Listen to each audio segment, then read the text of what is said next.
My husband had been ill for quite a long while, 2 or 3 years really, and because I got this Parkinson, it's 14 years now, and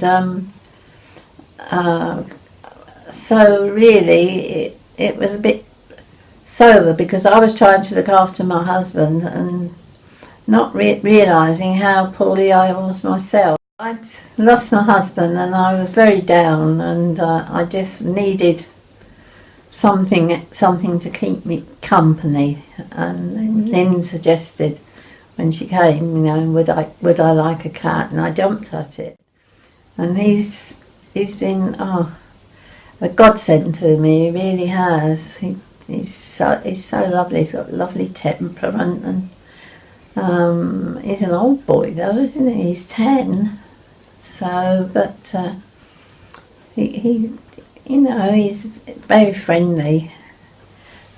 Sits on my lap most of the time. My trousers have all got ginger hairs on them. We came to see Mavis one really rainy day, and it was very dark and very dismal. And we know with Parkinson's there is only a certain amount of things that we can do with tablets. And Mavis was fairly low in mood. And I said, what would help Mavis? What would cheer you up? And she said, all I really want is a cat. So then it felt like, well, why not then? Let's see if we can organise you a cat. So I spoke to the Cats Protection League here in Barnstaple, who were super helpful, and said they had an old couch potato who was 10, who'd be ideal for Mavis. And I contacted the local Parkinson Society because we know that pets are really super good for patients who live on their own and can bring far more pleasure than any increase in medication.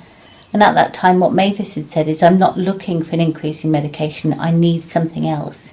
So it seemed like the ideal solution. So within about 10 days, with the help of the Cats Protection League, who supplied us with George, all his feeding equipment and a basket for him to sleep in, he arrived, and things have just been going really well for Mavis ever since. I talked to him the whole time. I just talked to him as though he was a person, and say, oh, shall we do this now? And it must sound silly to other people, but life without George was nothing. It was just day to day, nothing at all. But now I've got something to get up for in the morning and see to him and his tray, and and he'll come and tell me it's time to get up. He comes in to the bedroom, and so if he's been wandering around, and I might just say, come on, come now. I think Mavis was very down when I came to visit her last year in December, and also very lonely because the death of her husband and also becoming housebound around that same time was very difficult for her. So now that we've got George, who keeps Mavis completely occupied nearly all the time, her mood is lifted, and even her bereavement counsellor, when she phoned, Mavis said, oh, my bereavement counsellor has phoned and couldn't believe the change in my voice and how much happier I was. So I think it's looking at the individual patient, saying, how can we help? It's going to be different for every patient what they would like. Some people might like to be visited more, some people would like to go out more.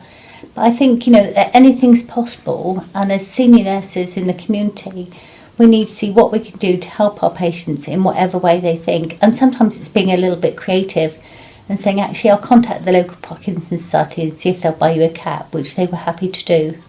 So it's just thinking outside the box and trying to help and really listen about what would be good for them. What have I got in my bag? You have sweeties, don't you? Yeah. I think the main thing that struck me when we got George, and I said to Mavis, are you happy with George? And she said, George has given me a reason to live. He's given me a reason to get up in the morning. And for me, that's a really powerful thing for our patients.